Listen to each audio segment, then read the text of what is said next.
আসসালামু আলাইকুম deer guys, this is Alamgir. আজকে আরেকটি গুরুত্বপূর্ণ টপিক নিয়ে আপনাদের সামনে আসলাম। সেটা একটু পরে বলি।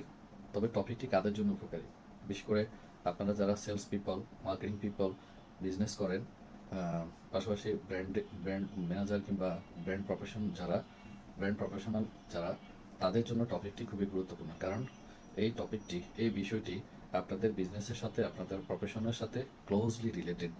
যেই বিষয়টি আপনি যদি ভালোভাবে অ্যানালিসিস না করেন, স্টাডি না করেন, তাহলে ওভারঅল একটা মার্কেটে সাস্টেইন করা, একটা মার্কেটকে সার্ভ করা, স্পেসিফিক টার্গেট কাস্টমারের কাছে যাওয়া আপনার পক্ষে সম্ভব হবে না এবং কম্পিটিটরকে বিট করা। সো গাইজ, এখন আমি গুরুত্বপূর্ণ টপিকটি আপনাদের সামনে তুলে ধরছি। সেটি হচ্ছে competitor analysis. Competitor analysis so competitor অ্যানালিসিসটা জানা খুবই খুবই গুরুত্বপূর্ণ বিষয়। এখন আমরা শিখব যে কম্পিউটার অ্যানালিসিসের মধ্যে কি কি বিষয় রয়েছে যেটা আমাদেরকে অ্যানালিসিস করতে হবে। সো কম্পিটিটর অ্যানালিসিসের আন্ডার হচ্ছে আপনাকে প্রথমে স্টাডি করতে হবে যে আপনি কোন মার্কেটে আগে বিজনেস করবেন। সো ওই স্পেসিফিক মার্কেটে সেম প্রোডাক্ট নিয়ে সেম সার্ভিস আর কারা কারা দিচ্ছে, আপনাকে সেটা ফাইন্ড আউট করতে হবে। সো এর মধ্যে হচ্ছে কেউ থাকবে আপনার ডিরেক্ট কম্পিটিটর, কেউ থাকবে আপনার ইনডিরেক্ট কম্পিটিটর। সো আপনি সবার সাথে ফাইট করতে যাবেন না। আপনার ক্লোজেস্ট যে যে আপনার কাছাকাছি অবস্থানে আছে, যেমন যদি আপনি 3 নম্বর অবস্থানে থাকেন, আপনি 1 নম্বরের সাথে ফাইট করার দরকার নাই। আপনি যাবেন 2 নম্বরের সাথে ফাইট করবেন। তদুরভাবে যখন আপনি 2 নম্বরে থাকবেন, তখন আপনি, অর্থাৎ মার্কেটের পজিশনে যখন আপনি 2 নম্বরে থাকবেন, তখন আপনি 1 নম্বরের সাথে ফাইট করবেন। যেমন টেলিকমিউনিকেশনের ক্ষেত্রে যদি আমরা উদাহরণ দিই বলি, যেমন জিপি যদি 1 নম্বরে থাকে, তাহলে বাংলালিংক 2 নম্বরে। সো বাংলালিংক ফাইট করে জিপির সাথে। সো জিপি আবার তার পজিশনটাকে ধরে রাখার জন্য তারাও সবসময় চেষ্টা করে যাতে তাদের পজিশনটা হারিয়ে না যায়। সো আপনাকে আপনার টার্গেট কম্পিটিটর বুঝে আপনাকে মার্কেটে অ্যানালিসিস করতে হবে। এখন হচ্ছে কী কী অ্যানালিসিস করবেন, অ্যানালিসিসের ধরনটা কী হবে, সেটা হচ্ছে প্রথম হচ্ছে তাদের প্রোডাক্টটাকে আপনাকে স্টাডি করতে হবে। তাদের প্রোডাক্টের ফিচার্সগুলো কী, অর্থাৎ তারা কী বলে মার্কেটে কাস্টমারের অ্যাটেনশনটা নিচ্ছে, তারা কীভাবে সার্ভিস দিচ্ছে, তাদের প্রোডাক্ট থেকে কাস্টমার কীভাবে বেনিফিটেড হচ্ছে, অর্থাৎ তাদের প্রোডাক্টের স্কিউ কতগুলো, প্রোডাক্টের প্যাকেজিং, প্রোডাক্টের ডিজাইন, প্রোডাক্টের কোয়ালিটি, কী কী ইনগ্রিডিয়েন্ট দেওয়া হচ্ছে তাদের প্রোডাক্টের মধ্যে, যেহেতু সমগোত্রীয় প্রোডাক্ট, সমজাতীয় প্রোডাক্ট।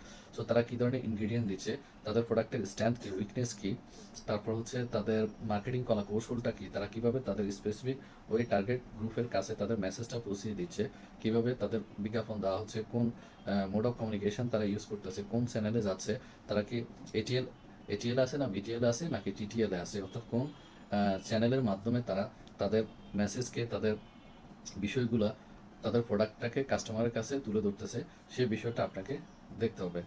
তারপর হচ্ছে আপনার তারপর হচ্ছে আপনার প্রাইসিং স্ট্র্যাটেজি, যেহেতু সেম প্রোডাক্ট। সো ওই ক্ষেত্রে হচ্ছে তারা কি মূল্য দিচ্ছে, অর্থাৎ মার্কেটে প্রাইসিংয়েরও অনেকগুলো প্যাটার্ন আছে বা প্রাইসিং স্ট্র্যাটেজি অনেকগুলো আছে। সেটা হচ্ছে লাইক যেমন আপনার penetration strategy, skimming strategy, value based pricing, cost plus pricing.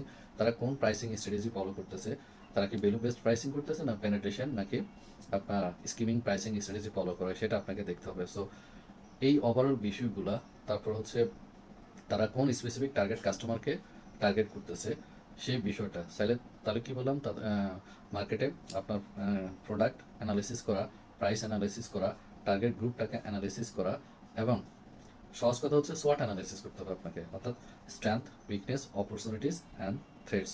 অর্থাৎ ওই মার্কেটে কম্পিটিটর যারা, তাদের স্ট্রেংথ কী, তারা কোন কোন দিক থেকে আপনার চেয়ে এগিয়ে আছে, সেটা আপনাকে দেখতে হবে। তাদের উইকনেসগুলো আপনাকে ফাইন্ড আউট করে নিতে হবে। তারপর হচ্ছে অপরচুনিটিস, ওই মার্কেটে আর কি কি গ্যাপ আছে যেটা আমার কম্পিটিটররা এখনও সেখানে রিস্ক করতে পারে না। সেই অপরচুনিটিটা আপনাকে কাজে লাগাতে হবে। তারপর হচ্ছে থ্রেডস, ওই মার্কেটে কী কী থ্রেডস আছে যেটা আপনাকে কনসিডারেশনে নিতে হবে। তারাও থ্রেটের সম্মুখীন হচ্ছে বা আপনিও সম্মুখীন হবেন, কিংবা ইন জেনারেল আপনার কম্পিটিটরের কাছ থেকে আপনি কী কী থ্রেট পাবেন। সো এই সোয়াট অ্যানালিসিসটা যদি আপনি সুন্দরভাবে অ্যানালিসিস করতে পারেন, তাহলেই আপনি বুঝে যাবেন যে আপনার কোথায় গ্যাপ আছে, আপনার প্রোডাক্টের স্ট্রেংথ কী, আপনার প্রোডাক্টের উইকনেসগুলো কী, এবং তাদের চেয়ে আপনি কোন সাইডে এগিয়ে আছেন, তাদের চেয়ে কোন সাইডে পিছিয়ে আছেন, সেটা অ্যানালিসিস করে যখন আপনি মার্কেটে ড্রাইভ দিবেন, তাহলেই আপনি ওই মার্কেটে ভালোভাবে টিকতে পারবেন। Otherwise it will be very difficult for you to sustain in this competitive market. So আশা করি বিষয়টি আপনাদের বোধগম্য হয়েছে। যখনই আপনারা কম্পিটিটর অ্যানালিসিস করতে যাবেন এই বিষয়গুলো কনসিডার করবেন, দেন আপনি মার্কেটে এন্ট্রি করবেন। আশা করি মার্কেট থেকে ভালো রেজাল্ট পাবেন। সো গাইস, আমি আমার আলোচনা শেষে আপনি এই কম্পিটিটিভ মার্কেটে টিকতে পারবেন। সো গাইস, আশা করি টপিকটি আপনাদের অনেক উপকারে আসবে। এই ধরনের নিত্য নতুন বিভিন্ন বিষয়ে আইডিয়া পাওয়ার জন্য আমার সাথে থাকুন। আমার ফেসবুক পেজটিকে ফলো দিয়ে রাখুন এবং ইউটিউব চ্যানেলকে সাবস্ক্রাইব করে রাখুন। Thanks for watching. Stay blessed.